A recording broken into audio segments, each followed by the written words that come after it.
Pernahkah Anda bertanya-tanya mengapa? Bahkan dalam menghadapi ketidakadilan yang luas, begitu banyak orang lebih suka tidak terlibat? Mengapa mata berbalik? Apakah pintu-pintu itu dekat dan keheningan menjadi aturannya? Jawabannya sederhana dan kejam. Ketakutan. Takut kehilangan kedamaian. Takut menjadi sasaran. Takut menghadapi sesuatu yang lebih besar dari yang dapat Anda kendalikan. Dan persis di ruang ketakutan inilah pelaku kekerasan menemukan tempat berlindung. Mereka tidak tiba dengan seragam resmi, tidak selalu memiliki lencana atau otorisasi. Tetapi mereka memiliki sesuatu yang lebih kuat, kepastian bahwa tidak ada yang akan menantang mereka. Kisah ini tidak terjadi di kota besar atau di medan perang. Ini dimulai di pasar biasa, yang merupakan bagian dari rutinitas ribuan keluarga. Di sana, di antara sayuran dan paket nasi, seorang wanita sederhana bernama Rara yang mengurus bisnis kecilnya, sebuah toko kecil yang dibangun dengan upaya bertahun-tahun bersama suaminya, seorang sersan yang disiplin bernama Aditya. Pagi itu semuanya tampak normal. Aditya mengucapkan selamat tinggal dengan ciuman di tangan istrinya dan kembali ke pangkalan militernya. Tetapi pada jam-jam berikutnya, sesuatu yang tidak terduga terjadi. 3 pria menginvasi ruang dengan mata dingin dan kata-kata yang tajam. Mereka mengenakan jaket hitam dengan akronim yang mencoba menyuarakan petugas, tetapi bertindak seperti orang jahat. Mereka menuntut uang, mengancam dengan nada rendah, dan berangkat dengan janji untuk kembali, lebih agresif jika perlu. Yang paling mengkhawatirkan, semua orang tahu siapa mereka. Semua orang melihat, dan tidak ada yang melakukan apapun. Saat itulah ceritanya berubah. Ketika Aditya kembali ke rumah dan melihat keadaan istrinya, dia tidak berteriak, tidak menangis, dia tidak ragu-ragu. Itu hanya pergi ke lemari tua, mengambil tas kanvas tua dan, dengan tatapan yang tenang, berkata, "Besok, aku yang akan tinggal di toko." Apa yang terjadi selanjutnya lebih dari sekadar tindakan pertahanan. Ini adalah kisah tentang bagaimana keberanian seseorang dapat mengatur semangat banyak api. Dari bagaimana gerakan yang tampaknya kecil dapat memecahkan siklus keheningan yang berakar selama bertahun-tahun. Bersiap. Ini bukan hanya kisah konfrontasi. Ini adalah pelajaran tentang kehormatan, perlawanan dan kekuatan untuk mengatakan tidak ketika semua orang lebih suka tutup mulut. Apa yang terjadi hari itu bukan perampokan biasa. Tidak ada terburu-buru, tidak ada teriakan. Invasi itu sunyi, hampir dihitung. 3 pria berjalan, seolah-olah mereka adalah pengunjung pasar yang umum. Tetapi ada sesuatu yang berbeda. Postur, mata, simbol dalam jaket hitam yang dikenakan salah satu dari mereka, inisial GRIP, organisasi massa yang, secara teori, harus bertindak untuk kebaikan masyarakat. Namun, dalam praktiknya, kelompok itu berperilaku sebagai pemilik wilayah tersebut. Istri Aditya, Langka, didekati dengan cara yang kering. Tanpa penjelasan, pria itu menuntut sejumlah uang, mengklaim bahwa semua pedagang di sana tahu tentang aturan. Ketika dia bertanya apa itu, dia mengintimidasinya dengan frasa yang pendek dan mengancam, "Ingin perdamaian? Jadi bayar." Dan seolah-olah dia ingin meninggalkan bekas, dia memukul keras di bangku kayu, mengetuk barang di lantai. Tidak ada saksi yang turun tangan. Mata berbalik.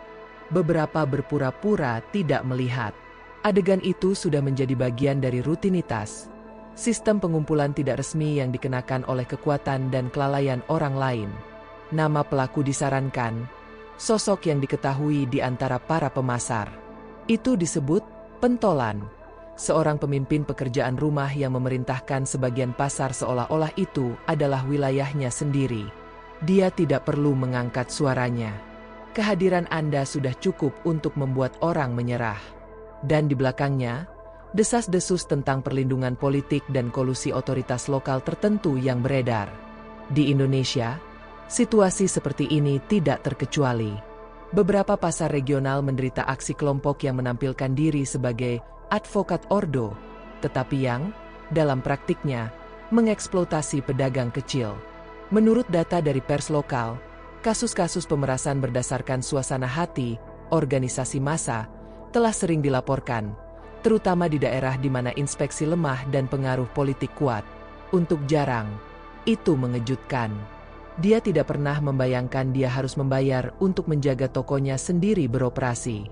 Dan melihat rasa takut dicap di wajah pedagang lain, dia menyadari bahwa tidak ada yang benar-benar bebas di sana. Hanya diam. Malam itu, ketika Aditya kembali dari barak dan mendengarkan akun istrinya, semuanya masuk akal. Dia mengerti bahwa masalahnya bukan hanya seorang pria yang melakukan ancaman. Itu adalah seluruh sistem yang didukung oleh rasa takut. Dan jika tidak ada yang mau menghadapinya, maka dia akan melakukannya. Di balik sistem penyalahgunaan apapun ada perlengkapan yang hampir tidak terlihat. Penerimaan pasif. Ketika sebuah komunitas terbiasa dengan kehadiran penindas dan datang untuk melihat mereka sebagai bagian yang tak terhindarkan dari lanskap, rasa takut dinormalisasi dan kontrol menjadi mutlak. Inilah yang disadari Aditya saat istrinya menggambarkan tidak hanya ancaman tetapi perilaku tetangga. Tidak ada yang membantunya. Tidak ada yang ditanyai menyarankan. Dan bukan karena mereka setuju dengannya, tetapi karena mereka sudah menyerah. Grip Group tidak perlu berteriak. Kekuatannya bukan hanya senjata atau ancaman, tetapi dari otoritas informal yang telah mereka bangun dari waktu ke waktu. Mereka menggunakan simbol organisasi sosial untuk melegitimasi, jaket seragam, bahasa formal, postur patroli. Tetapi fungsi sebenarnya bukan untuk melindungi siapapun. Itu untuk memaksakan sistem paralel, aturan, di mana hanya mereka yang patuh dapat bekerja dengan damai. Jenis struktur inilah yang oleh para ahli disebut kekuatan parasosial. Ketika suatu kelompok tanpa basis hukum bertindak seolah-olah itu adalah kekuatan yang diakui. Dan seringkali struktur ini tumbuh dalam bayang-bayang tidak adanya negara.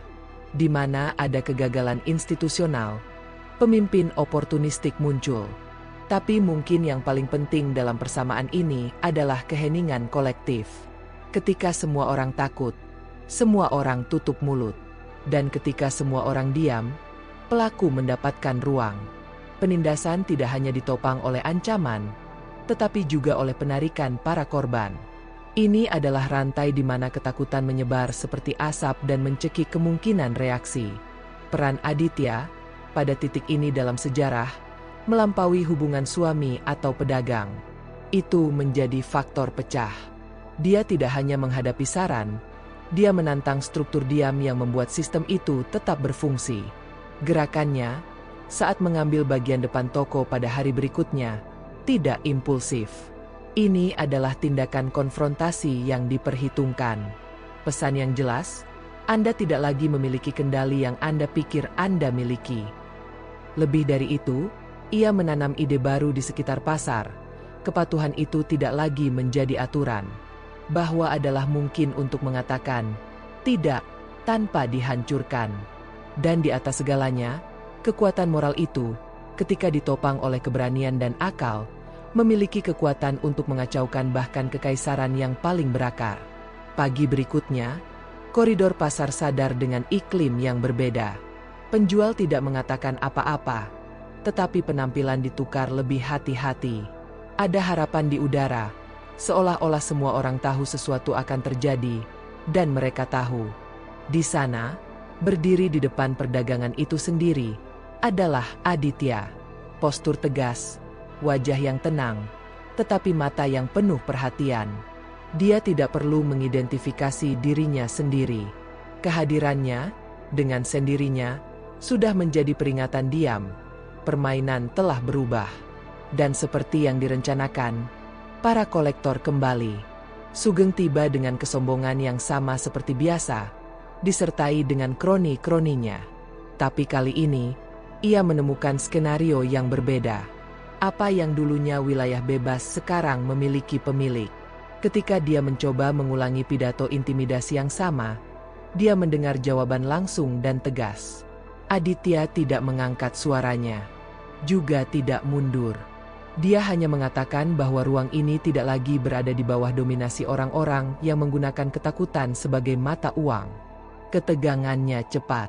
Sugeng mencoba menggunakan kekuatan itu, tetapi diimobilisasi dalam hitungan detik.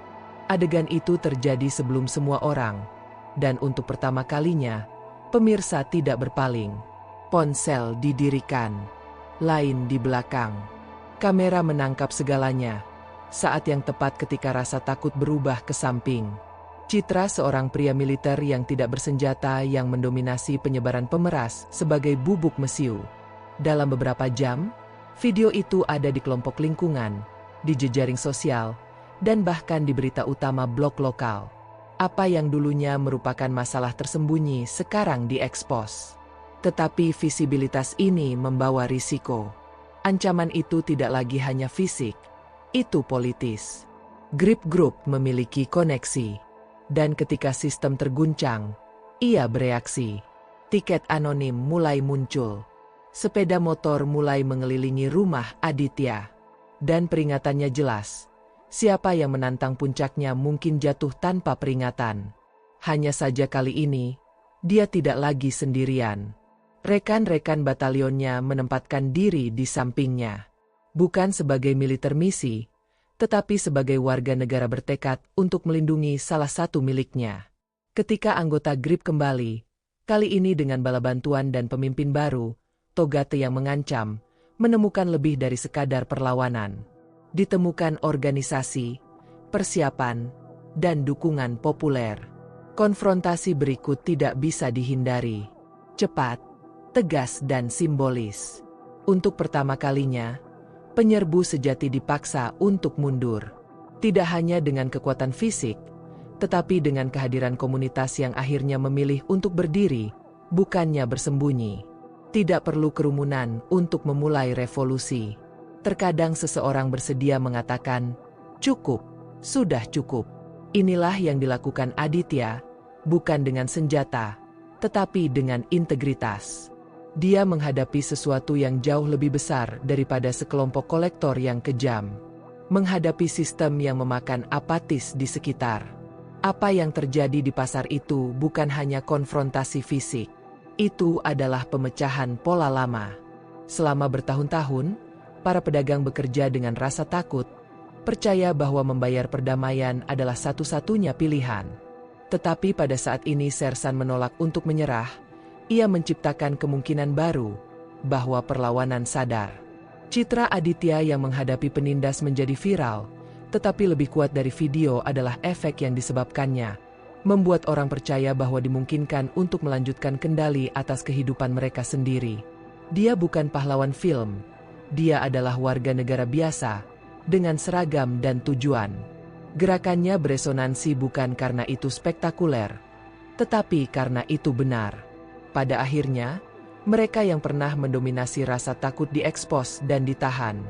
Tapi kemenangan yang sebenarnya bukanlah jatuhnya preman. Itu adalah kebangkitan seluruh komunitas yang mengetahui bahwa keberanian lebih kuat ketika dibagikan. Wajah-wajah yang pernah bersembunyi sekarang mereka menatap. Suara-suara yang mereka dibungkam mulai bersatu. Rara tersenyum lagi di konter toko. Pelanggan datang untuk masuk lebih ringan. Dan pasar, sekali dimuat dengan ketegangan, sekarang tampaknya menghirup lega. Tetapi warisan terbesar yang tersisa di sana tidak terlihat. Kepastian bahwa keadilan hanya mekar di mana kelalaian memberi jalan ke tindakan. Kisah ini membuat kita pertanyaan, berapa kali kita menutup mata dengan apa yang salah, berharap seseorang